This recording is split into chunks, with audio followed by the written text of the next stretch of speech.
Hey guys, it's your boy Matt11 Gaming here. Welcome back to a brand new video. Today we will be talking about FIFA 18 Ultimate Team. If you missed a 2-hour stream, don't worry, you can catch up here in a couple minutes. Hope you enjoy it, and let's get right into it. So first of all, let's start off with what is probably the most interesting news, new addition to FIFA 18 Ultimate Team, which are icons. We already knew a little bit about icons, but what makes them different from legends? Well, icons are basically legends that have 3 different versions of themselves within Ultimate Team, which are different periods in time from those players' careers. And these 3 cards are different in game because they have actually different faces, hairstyles, etc. And the cards are different, so some will be better, some will be worse, but generally they're like really good. Within the 3 cards of each icon, one of them is called Prime, which is the best card out of the 3, which you can only get throughout the squad building challenge. To do so, you will have to put one of the other 2 versions of that player plus, you know, a whole team with the requirements, and then you get the Prime version of that icon. Next up is FUT Champions, where I was actually expecting more, but maybe we will get more news in the future. And basically what they have told us is that they're implementing and putting down new servers throughout the globe, which they've actually been doing throughout FIFA 17 apparently, to improve the connection for the Champions. What a year looking back in terms of what Champions has done for the online community. Just hugely popular. Over the last year, really, we've been adding a ton of servers around the world. I don't know, did you guys notice any of that? But anyway, in addition to that, we have a new feature which is called Champions Channel, where we will be able to see some of the best games that have been played throughout the weekend league. There's a whole menu system where you can go through the highlights or just watch the whole game, so you can skip parts and watch whatever you want. Apparently this has been put in the game to basically have a look at what pro players do mainly, and maybe learn from them, which I'm sure they will not be happy about, because they do not, you know, there's loads of tactics and stuff going on there, and giving it out to the other pro players, I don't think it's the best thing they ever wished for. Next up, we have the pack animation, which, well, there's not much to say. If you haven't seen it already, it's a bit crazy. Check it out. Here we go. Should I skip it? Should I skip it?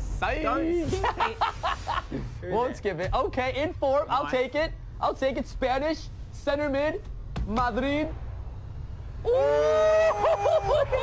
Look at him running!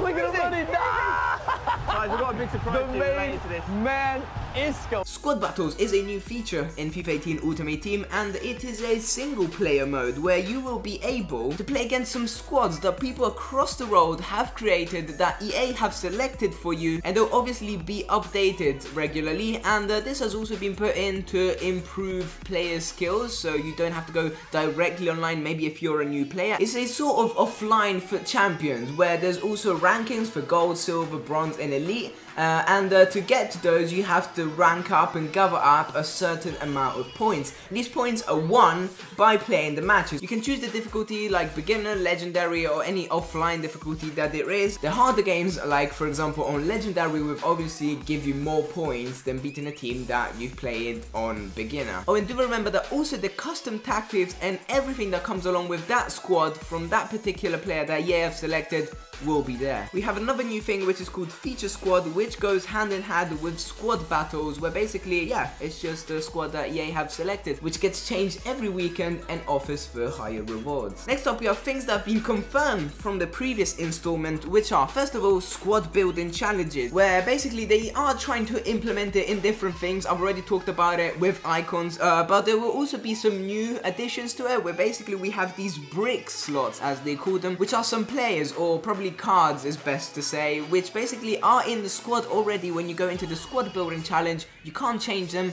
and you have to meet the requirements of the squad building challenges with those in, so it gives it a bit more of a squad building challenge. There's also a couple new features with buttons, where if you press R2 or RT on the Xbox, you can clear the whole squad without having to delete every single player one by one. And if you play triangle or Y on the Xbox, you can switch between squad building challenges, and it gives you a better idea of what's going on with the requirements and your other squads. just, you know. Another confirmed thing from last year are ones to watches cards, which I'm guessing you already know what they are. You can see on your screen some that have already been confirmed, and today actually Neymar is moving to PSG apparently, so that will probably be one of them. But the twist this year with the ones to watch cards is that they will not only get the upgrades for informs, but also in some other ways that we don't know at the moment. We'll just have to wait to get some more intel. Third, on the confirmed things from FIFA 17 are the FIFA Ultimate Team EA kits, which will probably be even more compared to last year, but those were pretty awesome. I guess we have ones for ones to watch, which have already been confirmed,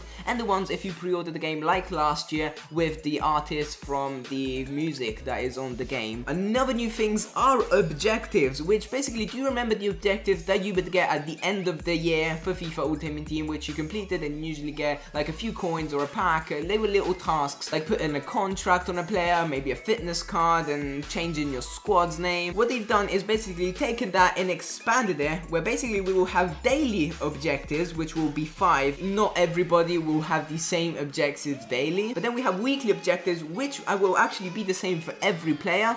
These will be harder to complete with harder tasks, but they also give bigger rewards compared to the smaller rewards which we'll be getting from the daily ones. There have also been some improvements with the web app. Squad building challenges will have a new layout on the go, so on your mobile devices, tablets, etc., so they will be easier to complete, which to sum it up, I guess they have made it more user friendly. And then we have the objectives which I just talked about, which you will also be able to do on the go. So yeah, guys, that's gonna be the end of... What? I forgot something. What? Alright, yeah, so guys, FIFA 18 will also be coming to Nintendo Switch.